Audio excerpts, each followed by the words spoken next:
que corresponde a la matriz que traigas el 10 de noviembre, además te va a permitir ganar como equipo puntos de participación activa. Vamos a tener 2 o 3 entregas consecutivas de matriz justamente para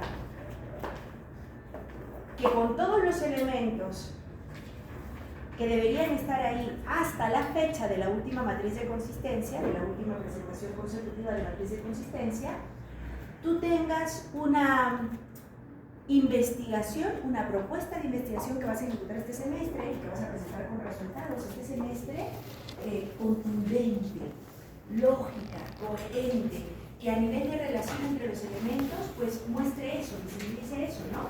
Que hay una relación lógica entre todos los elementos. Y sobre todo, que es requisito, lo que sea que has planificado, lo que sea que has elegido como pregunta de investigación, pues en verdad se pueda responder utilizando CyberRat en tu computadora, en el laboratorio del aula. Bien, eso. 712. ¿Me recuerdas tu apellido? Fumas.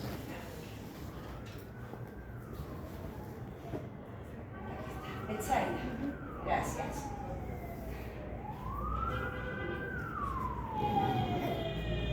Muy bien. La semana pasada, en la sesión de reprogramación por el feriado, revisamos información y trabajamos ejemplos sobre los diseños experimentales. La sesión de la semana pasada sirvió fundamentalmente para entender qué cosa es un diseño, para dentro de una clasificación de diseños, ¿qué clasificación estamos usando? Sí, pero ¿de qué autor?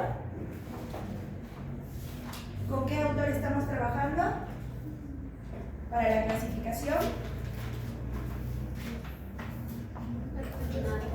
Con Hernández Ampieri, ¿sí? Cualquiera de los libros de metodología de la investigación viene bien como punto de partida a la hora de pensar en los diseños experimentales.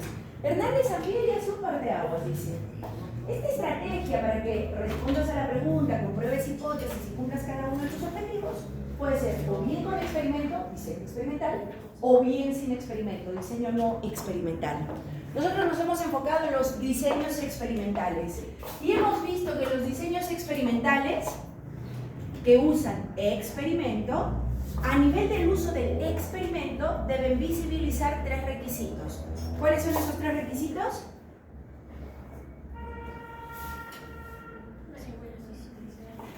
Manipulación intencional de la variable independiente,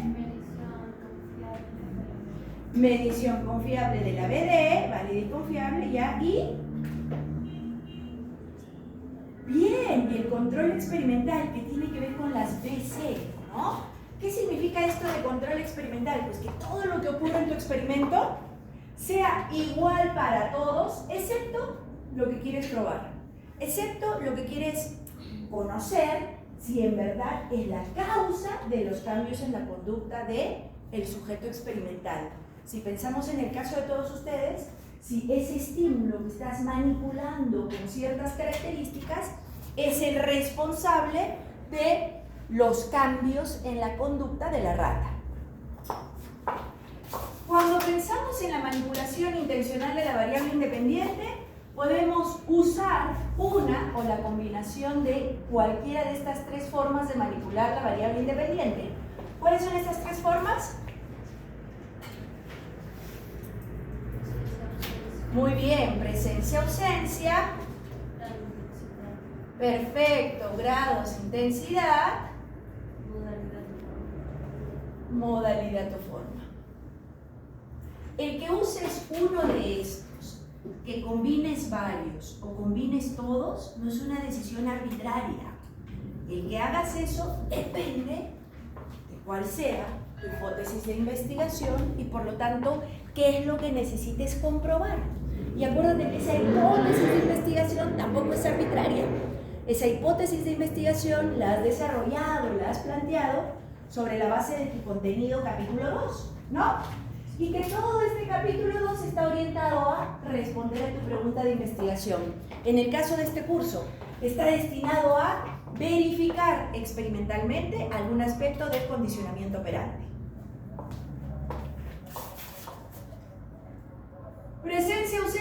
hace pensar en mínimo 2 grupos. Uno es control y el otro es experimental. Grados e intensidad me hace pensar en mínimo también 2. Cada grupo experimental, ¿no?, con 2 condiciones diferentes, ¿sí?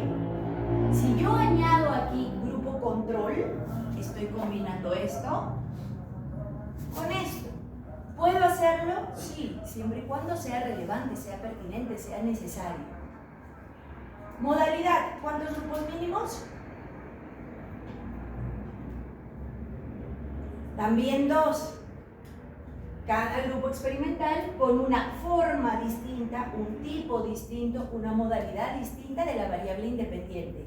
Esto de las formas o las modalidades distintas, esto de los grados o intensidades distintas, tiene que hacerlos pensar en los valores de la variable. Sobre medición válida confiable de la BD, ¿qué cosa hemos dicho?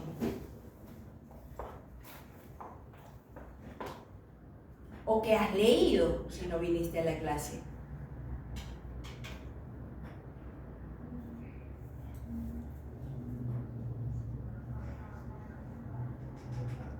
Que la técnica, el instrumento y por lo tanto el dato que obtengas, porque aquí lo que sea que utilices para medir esto, te tiene que proporcionar datos que representen esto, que den información sobre esto, ¿sí?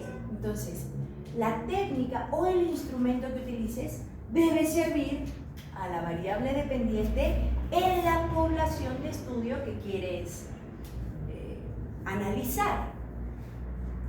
Yo les decía la semana posible, ¿será posible utilizar un autorreporte para conocer las necesidades de la rata? No, entonces no solo tiene que ver con medir la variable dependiente, sino medir la variable dependiente en esa población de estudio. Su población de estudio son ratas, ¿sí? Entonces tienen que fijarse en CiberRat, en las distintas tablas, gráficos y registros que te proporciona CiberRat, cuáles o cuál de esos sirven para medir lo que tú necesitas conocer en la BD. Por eso es que en la semana de sus exposiciones, cuando usaban términos como eficacia o como consolidar, yo preguntaba, bueno, ¿y qué dato es el que te va a mostrar esto es eficacia? ¿Qué dato es el que te va a mostrar esto es la consolidación del aprendizaje? ¿Sí? Si desde la literatura científica, ¿qué cosa es la literatura científica? Mis antecedentes de investigación. Si desde mis antecedentes de investigación ya existen estudios en los que se habla de consolidación porque se combinan varias técnicas, porque se combinan varios datos, y yo puedo acceder a esos datos desde CiberRat, yo también puedo hablar de consolidación y citaré, ¿no? Cuando me pregunte la profesora, cuando yo les pregunte, ¿y esto de consolidación cómo? ¿Qué dato? Ah, según la investigación tal, la consolidación es el resultado o es la combinación de tal y tal medida. Entonces, en función a los datos que obtenemos en estas medidas, a partir de este resultado podemos hablar de consolidación. Debajo de ese resultado no hay consolidación. Ok, es válido. Pero si yo digo consolidación y lo que quiero medir es nomás la frecuencia, está mal, ¿no? El término no es coherente con lo que voy a medir. Hago que este requisito no se cumpla. La BD se tiene que medir de forma válida y confiable. Y finalmente, sobre el control experimental, había pedido que revisaran la diferencia entre lograr equivalencia por emparejamiento y lograr equivalencia por azar.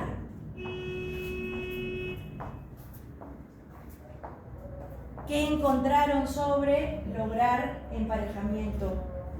Lograr equivalencia por emparejamiento y lograr equivalencia por azar. ¿Qué encontraron sobre eso?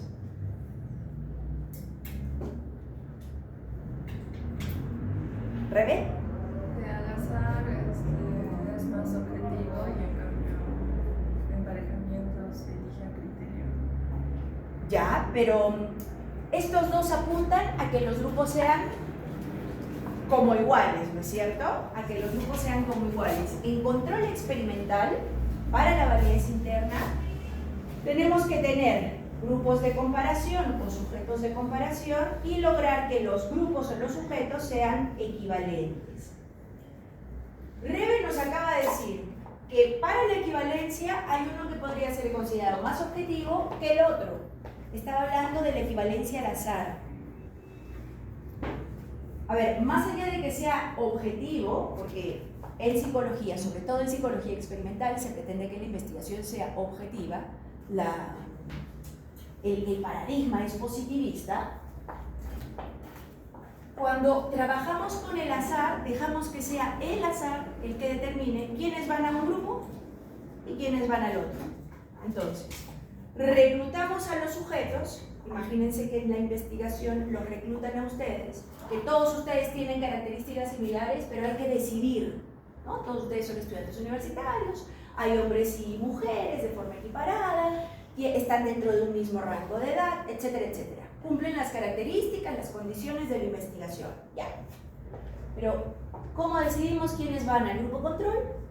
¿Cómo decidimos quiénes van al grupo experimental? Si no tengo grupo control, ¿cómo decidimos quiénes van al grupo experimental 1? ¿Cómo decidimos quiénes van al grupo experimental 2? Entonces ahí viene el azar. ¿Y qué significa el azar? Que dejo que sea el azar, por ejemplo un sorteo, el que determine cuáles son los sujetos que van a un grupo y cuáles son los sujetos que van al otro. Eso es equivalencia por azar. En la equivalencia por emparejamiento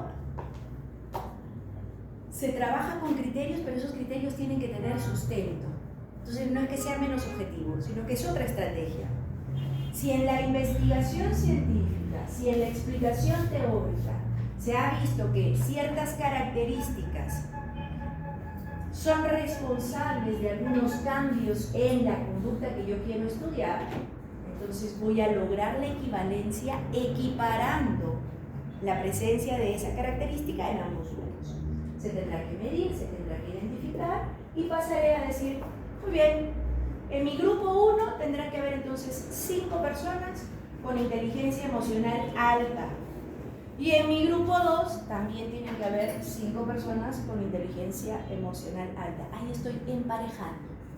¿Sí? El sustento tiene que ser objetivo igual. El sustento tiene que ser lo que el conocimiento científico hasta ahora ha mostrado, que es una característica que debe ser, si hago que haya personas con inteligencia emocional alta en un grupo y en el otro, ¿qué estoy haciendo a propósito de variables? Esto de la equivalencia, que sean como iguales, ¿a qué variable apunta? A la variable control, ¿no? Las características son las mismas. El procedimiento es el mismo. ¿Qué cosa es lo que cambia? Lo único que cambia es esto. Lo único que varía es lo que yo voy a usar como variable independiente en mi investigación. Todo lo demás lo hago igual para todos, incluyendo las características de los sujetos que van a ser participantes en mi investigación. ¿Se entiende? ¿Sí? La semana pasada les decía también que para poder hablar de los 3 diseños experimentales que propone Hernández Sampieri, nos fijamos en esto. Aquí radican las diferencias. Todo diseño experimental tiene que tener estos 3, porque son requisitos del experimento.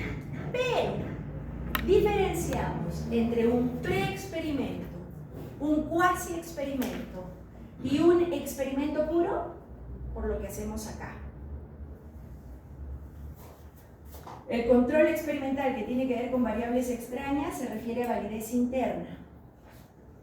La mayor validez interna la tiene el diseño experimental puro. Y la menor validez interna la tiene el diseño experimental pre-experimento. ¿Y en el medio qué me quedaría? El cuasi. Vamos a poner una pizarrita atrás.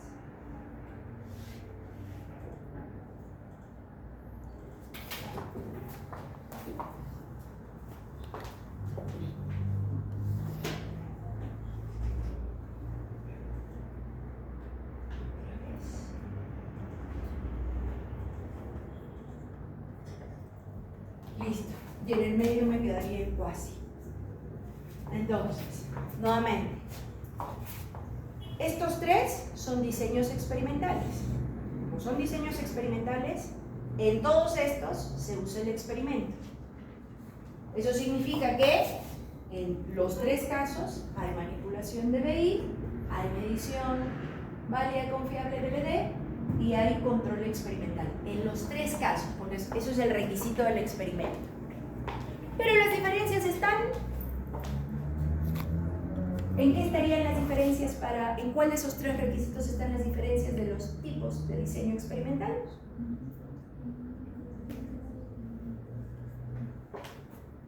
¿En cuál de los requisitos estarían las diferencias para hablar de pre, puro o cuasi?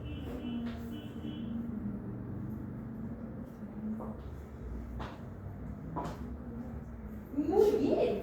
En el control experimental, en el que está encerrado con punteado. Aquí está la diferencia. ¿Sí? Aquí está la diferencia. Este tiene el mayor control, por eso la mayor validez externa, y este tiene el menor control, por eso la menor validez interna. Veamos. Un diseño experimental puro es un diseño en el que tenemos grupos de comparación y los grupos son equivalentes.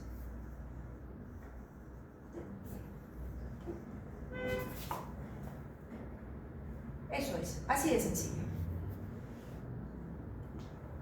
Si yo voy a hacer mi investigación con las ratitas de laboratorio y voy a tener un conjunto de ratas para recibir la condición experimental 1. En la misma cantidad de ratas, 5 ratas para la condición experimental 1, 5 ratas para la condición experimental 2 y 5 ratas para la condición experimental 3. Hasta ahí tengo grupos de comparación. Bien, ¿no? Ahora la equivalencia. ¿Cómo era el tema de la equivalencia? O por azar o por emparejamiento, pero que las características sean similares. ¿Qué característica podrías emparejar? El peso. Entonces me fijo en Ciberrat, en el peso de las ratitas, y utilizo el mismo rango de peso. ¿Sería relevante trabajar con peso? Uno podría suponer que en función al peso del animal, el animal va a tener más o menos actividad física. Y si encuentro investigación que lo sustenta con mayor razón, entonces podría emparejar por el peso. ¿Sí? Ya, en mis 3 grupos experimentales, las ratas van a estar dentro del mismo rango de peso. ¿Cuál es el rango habitual de las ratitas en Ciberrat? Peso 180, entonces digo entre 180 y 190 gramos, por ejemplo, ¿sí? Por ejemplo. Tengo grupos de comparación y los grupos son equivalentes. Experimento, diseño experimental, tipo puro. Cuasi. En el cuasi, ya no tengo estos dos, solo tengo grupos de comparación. Pero mis grupos de comparación no son equivalentes, porque el cuasi experimento trabaja con, se llama grupos intactos. ¿Qué cosa es un grupo intacto? Es un grupo que ya existe. Sus familias, cada una de nuestras familias, son grupos intactos. ¿Alguien ha formado, o sea, un investigador puede formar nuestra familia? Un investigador puede decir, ya, tú vas a ser mamá, tú vas a ser la esposa y tú vas a ser el hijo. ¿Podría hacer eso el investigador? No, es un disparate, ¿cierto? Es un disparate, no sería ético. Entonces, si el investigador necesita hacer el estudio con familias, está trabajando con grupos intactos, porque la composición de la familia existe antes de la investigación. Entonces, lo más que puedo hacer es elegir familias, pero la familia como grupo ya existe. Ustedes como sección también son un grupo intacto. Un investigador no puede llegar y decir, no, Esta columna y esta columna se quedan en el turno de las 7 de la mañana. Esta y esta pasan al turno de las 7 de la noche y esta pasa remoto. Si el investigador necesita hacer el estudio con estudiantes de psicología experimental de la UTP, y necesita trabajar con las secciones, decimos que trabajaría con grupos intactos porque las secciones ya están formadas, porque las secciones se formaron desde que ustedes se matricularon, ¿cierto? En lo que querían o en lo que quedó. Pero como sea, ustedes se matricularon, la sección está formada antes de la investigación. El grupo es un grupo intacto. ¿Sí? ¿Se entiende? ¿Grupo intacto? Si el grupo es intacto, ¿yo puedo decir que los grupos son equivalentes? No, porque yo no los compongo, yo no los conformo. Yo no puedo deshacer las secciones para crear nuevas secciones en la UTP. Yo no puedo deshacer las familias para crear nuevas familias en mi investigación. Eso es. ¿Tengo grupos de comparación? Sí. Pero mis grupos no son equivalentes. Las características de la sección a las 7 de la mañana no son equivalentes a las características de la sección de las 9 de la mañana. No son equivalentes los de modalidad presencial a los de modalidad remota. ¿Por qué no son equivalentes? Porque no se han formado los grupos con esa intención. Ustedes se han registrado en el horario que querían, en la modalidad que querían, ¿cierto? Entonces no hay equivalencia. ¿Se entiende? ¿Sí? Ya. Si Ciberrat te diera la opción de trabajar con grupos ya formados, ahí recién tú puedes decir, esto podría ser un cuasi experimento, porque el grupo ya está formado. ¿Está más claro ahora? Estupendo, René. Y llegamos al último, al preexperimento, que es el de menos qué. Si tiene menos control experimental, ¿qué cosa también tiene menos? Validez interna, ¿no? Menos validez interna. ¿Y por qué tiene menos validez interna? Porque en este no hay ni grupos ni sujetos de comparación. Aquí se trabaja con un único grupo. Es un único grupo que va a ser medido en dos momentos. Aquí aparece la lógica del pretest post-test. ¿Qué significaba pretest post-test? Lo hemos visto también la semana pasada. ¿Quieres intervenir? Entonces, nada, ¿qué cosa es el pretest y el post-test? Antes de manipular la BI y después de manipular la BI. Entonces, si en mi experimento la manipulación de la BI está dada en cuando le entrego agua al roedor, yo tengo que medir en ese roedor antes de darle agua la conducta y después de darle agua la conducta. Eso es. Pretest antes de la acción, la aplicación de la variable independiente. Post-test, prueba posterior después de haber aplicado la variable independiente. Único grupo. No hay esto y tampoco hay esto. Lo más que puedo hacer es comparar momentos antes de la BI y después de la BI. Eso es lo más que puedo hacer.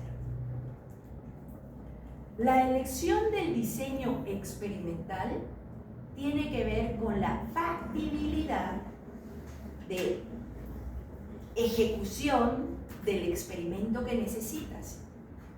Hay situaciones y hay condiciones en las que no podríamos trabajar con un diseño experimental puro, porque eso podría, en alguna medida, sobre todo si estamos pensando en animales humanos, eso en alguna medida podría incomodar un poco más o incrementar un poco más la vulnerabilidad del participante, ¿no? Si trabajamos con una población vulnerable, no conviene, por ejemplo, sacarla de su círculo, espacio, hábito cotidiano para introducirla en una nueva fórmula en donde va a estar rodeada de gente nueva. Entonces ahí por ética, no me convendría trabajar con un puro. Ahí por ética tendría que trabajar mejor con grupos intactos, un cuasi, ¿sí? El tema del diseño experimental, repito, no solo tiene que ver con lo que necesito para comprobar mi hipótesis, sino que también tienes que tener un análisis, una evaluación de las consideraciones éticas. ¿Qué va a significar? ¿Qué va a representar? ¿Cuándo va a incomodar o no al potencial participante? En su caso, tienen una ventajaza, ¿no? Uno, van a trabajar con un programa de simulación, ¿sí? Y dos, lo que pueden estudiar y analizar en estas ratitas de simulación, difícilmente, por los mismos estímulos que puedes manipular, va a representar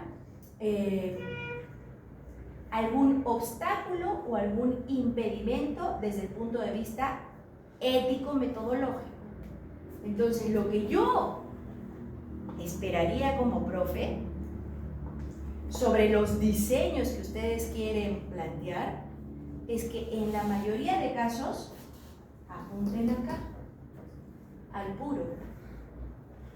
Porque, repito, no hay ninguna limitación, no hay ningún obstáculo ético-metodológico con lo que Ciberrat me deja manipular para pensar en, no, tengo que mantener a las ratitas en su grupo, o no, solo voy a tener un grupo de ratas, ¿sí? Solo voy a tener una rata. No. Igual, ustedes, llegado el momento, en las sesiones de clase primero y en la presentación de su trabajo final, van a justificar, van a sustentar, van a defender por qué eligieron un diseño u otro. Pero yo les he adelantado mi predicción, ¿no? O más que mi predicción, mi expectativa. Tengo expectativas altas respecto a lo que ustedes ideen sobre la base del conocimiento para, para verificar sus hipótesis, para comprobar sus hipótesis, responder a sus preguntas y cumplir con cada uno de los objetivos de investigación. ¿Hasta aquí preguntas? ¿No? ¿Todo claro? ¿Sí? Ya.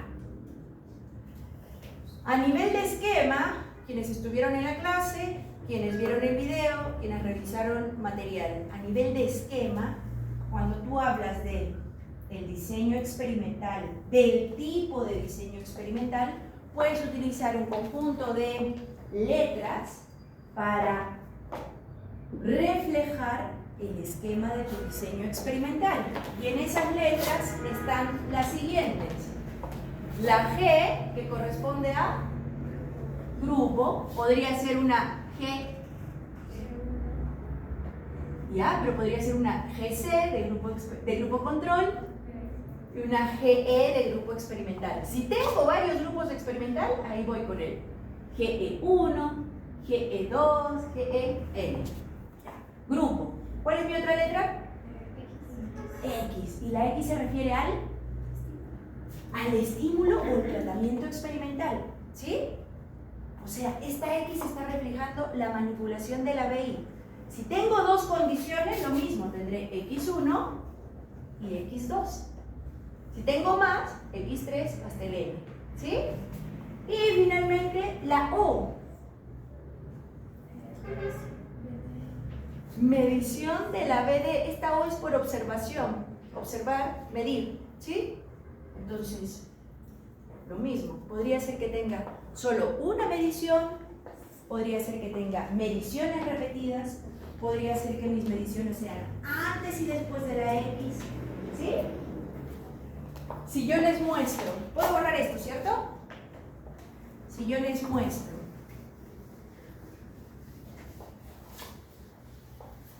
vamos a verificar comprensión.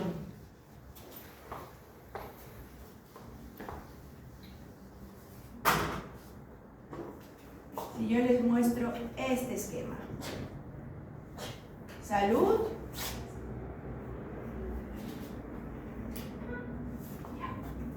Si yo les muestro este esquema. ¿Qué podríamos decir?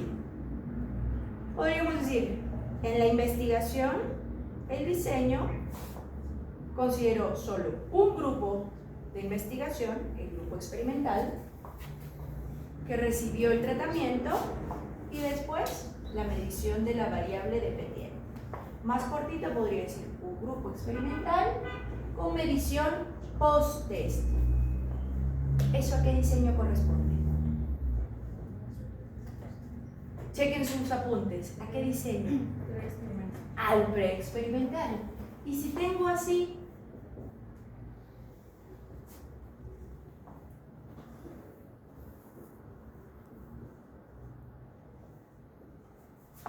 ¿qué diría de este?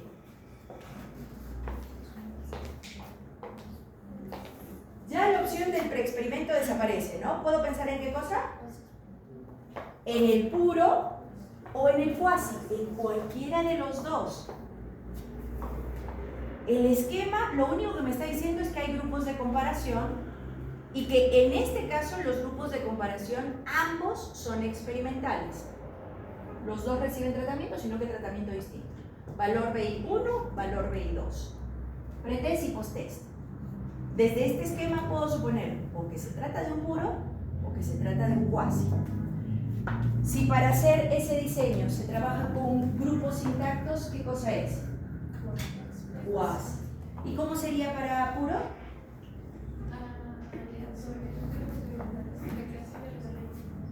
Que los grupos sean equivalentes. Que los grupos sean equivalentes. ¿Y cómo logro esa equivalencia? ¿Cómo?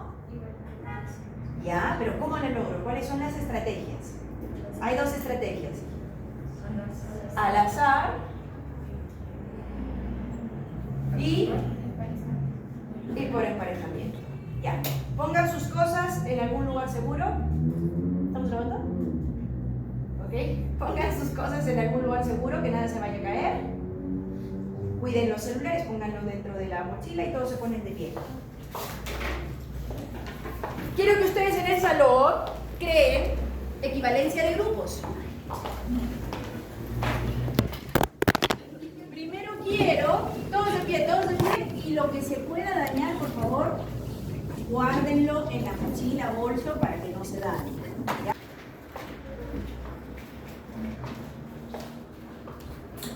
Para la clase del miércoles, pasado mañana. Primero, pedirles que, sobre la base de la revisión y la discusión como equipo que generen a partir de las observaciones y comentarios que han encontrado en su tarea académica, a partir de eso, que actualicen corrigiendo contenidos en la matriz de consistencia. Si hay algo que corregir, hay algo que especificar, hay algo que modificar, háganlo en su matriz de consistencia, matriz que deben tener todos los integrantes de equipo, ¿no? Ya. Como ya vamos a tener corregido contenidos a nivel de consistencia en el capítulo 1 y en el capítulo 2, y hemos revisado la información sobre los diseños experimentales, la próxima clase en el laboratorio, tú vas a terminar de decidir cómo debería ser el diseño experimental de tu investigación para comprobar hipótesis, responder a la pregunta y cumplir con los objetivos de investigación. ¿Sí? Esta partecita de los objetivos de investigación, trae tu propuesta y la afinas, la pules conmigo en clase. Ya hemos tenido algunas propuestas de objetivos específicos la semana pasada en tu exposición. En sus trabajos he hecho anotaciones sobre esos objetivos específicos. La versión corregida, tu propuesta corregida, de objetivos específicos la terminamos de resolver aquí en clase. Todo lo demás debería llegar a la clase ya en versión final. Ya no debe haber errores en pregunta, ¿no? Ya no debe haber errores en hipótesis. Ya no debe haber errores en objetivo general. En los objetivos específicos sí podría haber. Por eso es que lo vamos a pulir juntos. Pero en lo demás, ya no. Terminas en la clase de proponer tu diseño experimental. Lo revisamos juntos. Te doy visto bueno, ejecutas en el laboratorio en Ciberrato. Entonces, ¿cómo tendríamos que ajustar esto? ¿Cómo armaríamos nuestros grupos? ¿Cuál sería la condición para que los grupos sean equivalentes? ¿Cuál sería la condición para emparejar si lo que voy a hacer es emparejar? ¿Sí?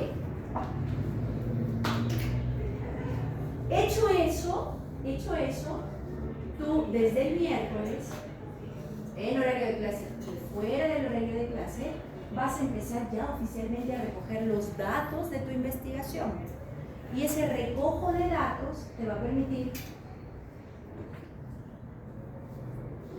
saber si la hipótesis es verdadera o falsa, responder a la pregunta de investigación, cumpliendo cada uno de los objetivos. Con esa data que tú recoges, la próxima semana vamos a ver cómo presentarla a nivel de resultados, después de que tengo la presentación de mis resultados, cómo discutir esos resultados, cómo concluir sobre la investigación y finalmente cuál es la lógica de las recomendaciones. Y ahí se acaba la revisión de contenidos a nivel de conceptos metodológicos para elaborar un informe de investigación experimental. ¿Para qué va a ser el resto del tiempo? Para que trabajes en tu informe de investigación experimental, recogiendo data, procesando data, analizando data o escribiendo, ¿sí? Pero la revisión de contenidos debería cerrar la próxima semana.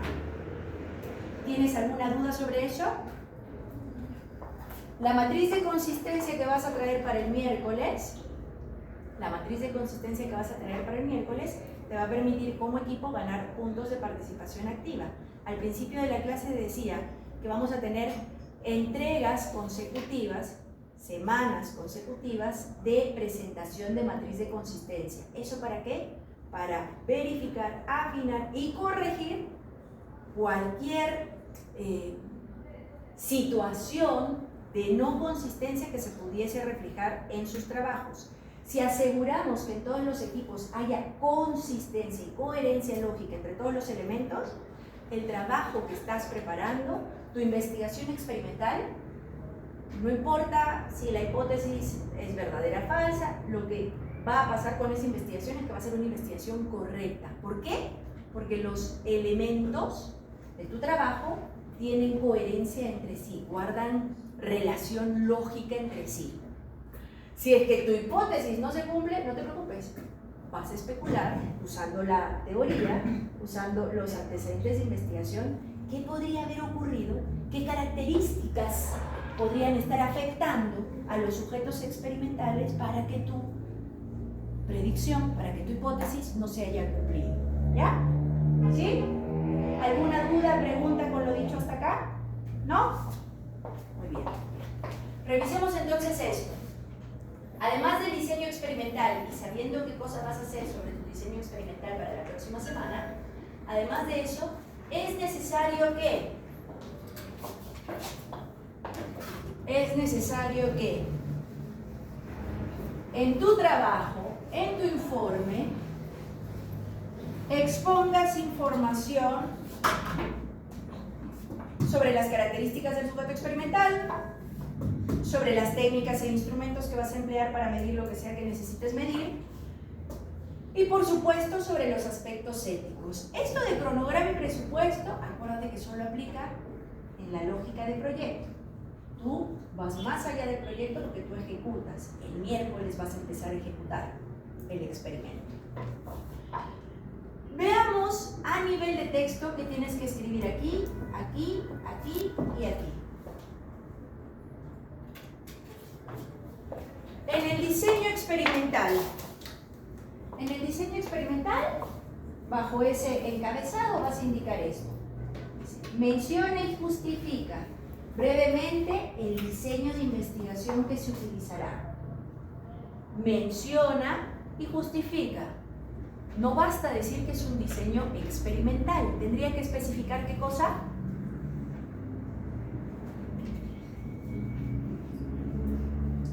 ¿Qué tipos de diseño experimental hemos revisado ahora?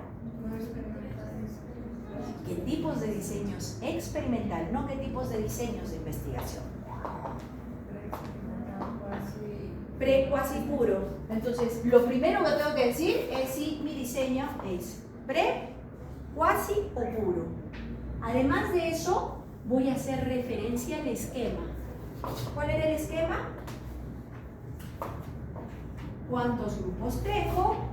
¿Cuál es el tipo de grupo? Si hay medida antes y después o si solo hay medida después. Eso voy a precisar. ¿Sí? Todo eso sería la mención del diseño. Es un diseño cuasi experimental con dos grupos experimentales, un grupo control, mediciones pre y post test. Ahí ya mencioné mi diseño, están todas las características del diseño. Pero no solo menciono, sino también justifico. ¿Por qué voy a usar ese diseño?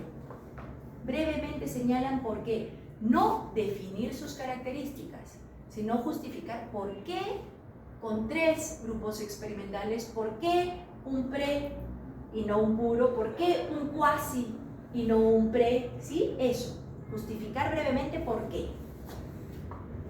Mi primer párrafo, cortito. Siguiente párrafo, dice, describe el experimento. Aquí voy a declarar las condiciones experimentales si es que tuviese más de una. Voy a decir qué cosa va a pasar con cada grupo experimental y qué cosa va a pasar con el grupo control si es que tuviese el grupo control. Describo las condiciones experimentales. Señalo en esa descripción la secuencia, tiene que ser una descripción ordenada. Primero, segundo, tercero. En esa secuencia voy a incluir también información sobre cuándo y cuántas veces se mide la variable dependiente y cómo es que voy a controlar las variables extrañas. ¿Qué es lo que se va a mantener, en otras palabras, constante en todos los sujetos, en todos los grupos? Eso que se mantiene constante en todos los sujetos y en todos los grupos es el control del ABC.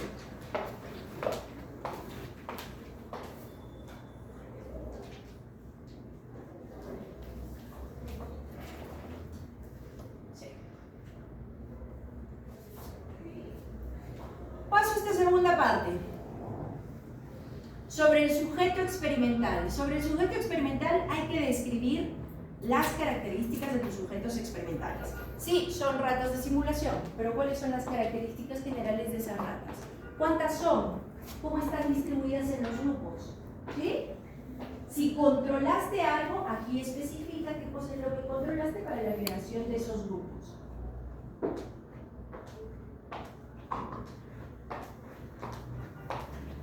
Describo las características, declaro el tamaño de muestra y señalo la condición experimental. Especifica el criterio empleado para asignar la condición experimental. Esto del criterio empleado para asignar la condición experimental me hace pensar en la equivalencia entre grupos, ¿no? Asigno a las ratitas a los grupos control o experimentales al azar, asigno a las ratitas a los grupos control experimentales por emparejamiento. Eso es lo que tienes que señalar aquí. Para que conozcas o para reforzar los conocimientos de estadística, quienes ya están llevando estadística, esta precisión, ¿no? Cuando en investigación se habla de muestra, es porque estamos describiendo las características de ese conjunto de sujetos que participan en la investigación. La lógica de muestra es referirse a un grupo pequeñito que representa a la totalidad de sujetos, a la población, al universo. Cuando se hace investigación y se utilizan muestras de poblaciones de estudio, el criterio para convocar y para reclutar a esos sujetos de la muestra podría ser probabilístico, muestreo probabilístico, o podría ser no probabilístico, muestreo no probabilístico. Eso ahí solo como información para que no te haga ruido cuando revises, profundices otros textos para escribir tu contenido correspondiente al sujeto experimental. Tu texto de sujeto experimental solo se va a ocupar de lo que está puesto aquí. Técnicas e instrumentos. Describir qué técnica y qué instrumento se utilizará para recoger los datos del experimento.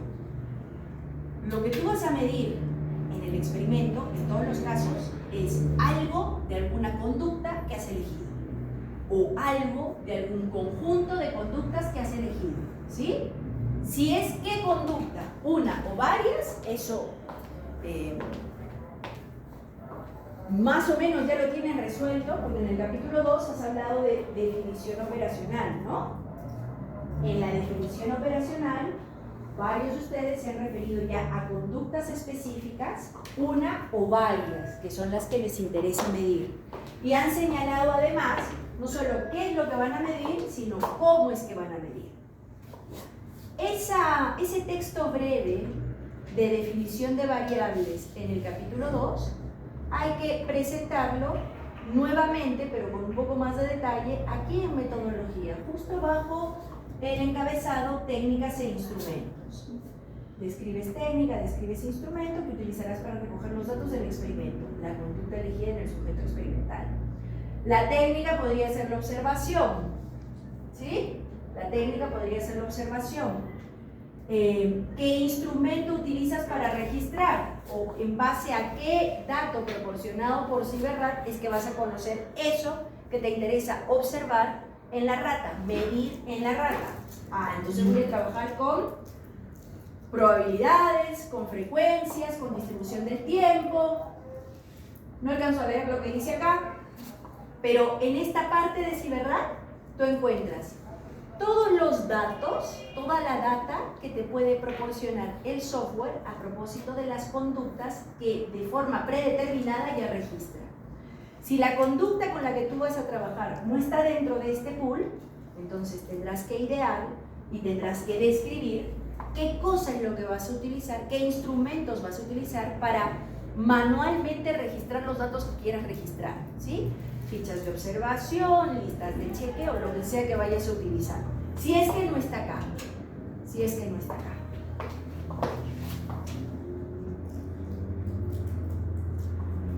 Finalmente, sobre los aspectos éticos.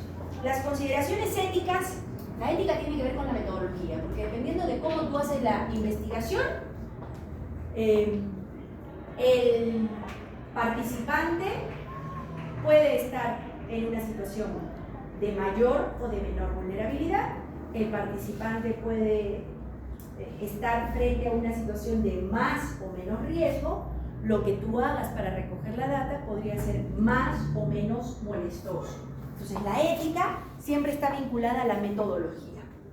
A nivel de consideraciones metodológicas, la ética propone una serie de lineamientos, tanto para el trabajo con animales humanos como el trabajo con animales no humanos.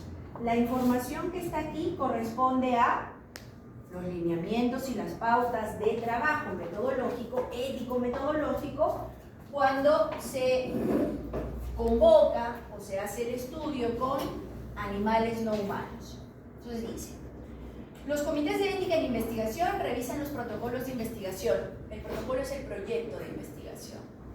Revisan los protocolos de investigación antes de que se lleven a cabo para verificar el trato justo de los participantes, sean animales humanos o no humanos.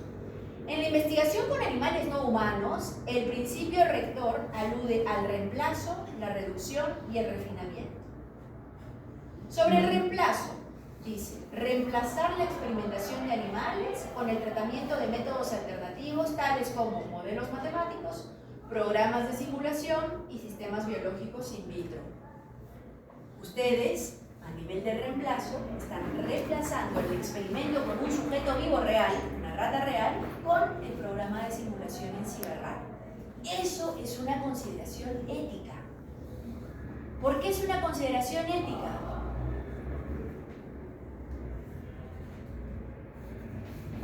Como ejercicio pedagógico, ¿será algo justo respecto al sujeto experimental? Que yo como estudiante me compre las ratitas, haga mis ejercicios ahí, mientras estoy haciendo el experimento seguramente más entusiasmado porque la ratita, el ratoncito se mueven y termina el experimento y termina el curso. ¿Y qué pasa con esos animales?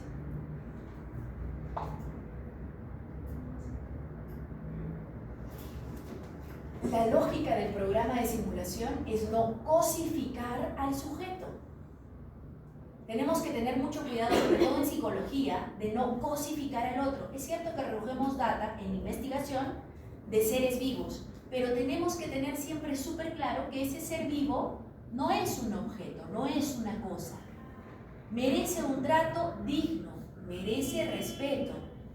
El mismo cuidado y la misma atención que ojalá tengas con las mascotas en casa, si que tienes alguna mascota, es el mismo trato que tendrías que tener con el sujeto experimental si el que fuese un sujeto experimental vivo. Alimentarlo, llevarlo a la veterinaria, tener sus controles, etcétera, etcétera, hasta que se muera. Porque si tú has adquirido a ese animalito, asumes una responsabilidad ética, moral con ese animalito hasta que muera. Entonces, felizmente, no hace falta que ustedes piensen en la logística requerida para una consideración ética metodológica con un animal vivo, real, porque van a trabajar en el programa de simulación. Si es que ustedes quisieran hacer el experimento con animales vivos, el proyecto, lo que acá dice protocolo de investigación, el proyecto, sin haber comprado todavía nada, ni haber hecho todavía nada, el proyecto tendría que ser revisado por el comité de ética de tu universidad. Y si el comité de ética de tu universidad lee en ese proyecto qué es lo que vas a hacer con el animal y justifica que lo hagas no con la simulación que ya tienes en la UTP, sino con un animal vivo, y ve todas las consideraciones éticas metodológicas del antes, durante y después del experimento, después de la investigación con el animal, y considera que ahí hay un trato justo, pues te dará visto bueno. Pero si la información está incompleta o la información no contempla consideraciones éticas metodológicas, te dirá rechazado y ese proyecto no se ejecuta. Así de importante tiene que ser el tema de la ética y las consideraciones éticas metodológicas cuando se hace investigación con un sujeto vivo, ¿sí? Con un sujeto vivo. Entonces, ustedes ya van por acá. Qué bien, qué bueno. Reducir. Cuando no se trabaja con simulación, con modelos matemáticos, ni con sistemas biológicos in vitro, con células, cuando no es así, hay que reducir el número de animales al mínimo requerido para obtener resultados científicamente válidos. Esto de los resultados científicamente válidos tiene que ver con los tamaños de muestra y el tipo de análisis estadístico que se requiere para que en esa cantidad de sujetos podamos decir con certeza si hay o no hay diferencia entre los grupos, si la variable independiente provocó o no provocó ningún cambio en los sujetos. A eso se refiere esto de que el número mínimo permita obtener resultados científicamente válidos. Entonces no es la lógica de mientras más mejor, no. El número mínimo, porque hay que cuidar a ese ser vivo que merece un trato digno, un trato justo, una actuación como investigador responsable, ética. Y finalmente, mira esto, refinar. ¿Refinar qué cosa? Los proyectos y las técnicas utilizadas para minimizar el impacto en animales. Hay que refinar las condiciones experimentales, las características del diseño experimental, la forma en la que se va a aplicar, administrar cada una de esas condiciones experimentales y cómo después se podría reparar cualquier consecuencia negativa que haya quedado en el sujeto experimental, ¿sí? A eso se refiere esto con el refinar los proyectos y las técnicas para minimizar el impacto en el animal, ¿sí? Para minimizar el impacto en el animal. Entonces, los principios rectores a la hora de hacer investigación con animales no humanos giran alrededor de estos tres. Ustedes ya dan por sentado o ya tienen resuelto el tema del reemplazo porque van a trabajar con un programa de simulación. Pero es importante que sepan que en cualquier circunstancia de investigación con animales, si no es posible el reemplazo, entonces tienen que checar número mínimo y refinar los proyectos para que el impacto en el animal sea el menor. Sobre todo cuando ese impacto es de tipo perjudicial, ¿no? En investigación, la ética en investigación siempre te invita a pensar en riesgo y beneficio.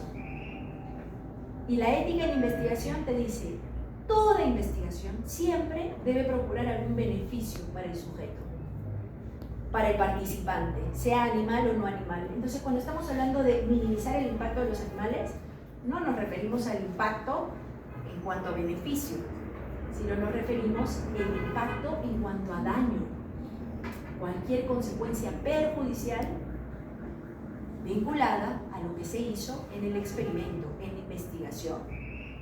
Y eso incluye en darle calidad de vida a ese animal hasta su último día. Además de esto, hay que garantizar que los animales se alojen en instalaciones apropiadas. Salud, que tengan acceso a atención veterinaria y que todo el personal, todos los involucrados en la investigación, estén capacitados en el procedimiento experimental y en el manejo ético de los animales. Para conocer más sobre esto, en la diapositiva hay un link, un enlace que pueden consultar directamente. No me acuerdo si el texto está en español o en inglés, pero en todo caso, si estuviese en inglés, es un inglés sencillo. ¿Preguntas hasta aquí? ¿No? Yo te hago preguntas aquí entonces. Ya no voy a preguntar sobre diseños, porque eso ya lo hemos resuelto. Voy a preguntar sobre los otros elementos de metodología. ¿Qué tienes que presentar bajo el encabezado de muestra, sujeto experimental?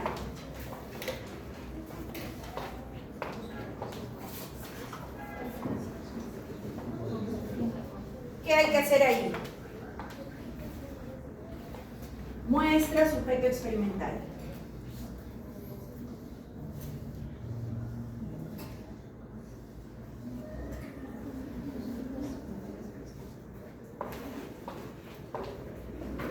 ¿Quién es tu sujeto experimental? Las ratas. Entonces, ¿qué se tiene que hacer? Describir las características a las que tienes acceso, ¿no? No inventes nada. Con la información que tienes accesible en CiberRat, ¿sí? Describe las características. Después de describir las características, ¿qué interesa? ¿Cuántos son? El tamaño. El tamaño de la muestra. ¿Cuántos son? 15 ratas, 10 ratas, 5 ratas. ¿Cómo se distribuyen? 5 por cada grupo, 3 por cada grupo, eso, ¿sí? ¿Y cuál es el criterio utilizado para asignar a estos grupos de ratas, a estos grupos de investigación, o bien la condición experimental, o bien la condición control, ¿no? Eso. Después de la muestra, ¿de qué tienes que ocuparte? Técnicas e instrumentos. Si las técnicas y o los instrumentos requeridos para medir tu variable dependiente en la conducta elegida sobre aprendizaje de la conducta no está predeterminada, no está registrada por default, por defecto, en CiberRat, ¿qué haces?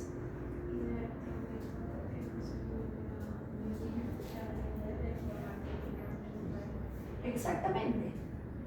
Por estrategia, ¿qué te conviene hacer? Trabajar con lo que CiberRat ya me proporciona, elegir entre las conductas que CiberRat ya reporta. Eso te conviene por estrategia. Pero si no quisieras hacerlo así, hay que hacer como te acabas de recordar, Cara. Y finalmente, sin que sea menos importante, los aspectos éticos. 3 principios rectores cuando se trabaja con animales no humanos.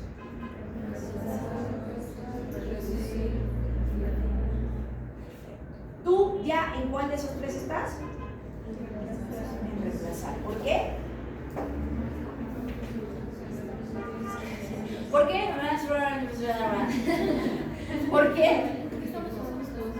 Porque están usando una simulación. CiberRat es un programa de simulación. Muy bien, Salón, ahora sí conoces todo el contenido metodológico para decidir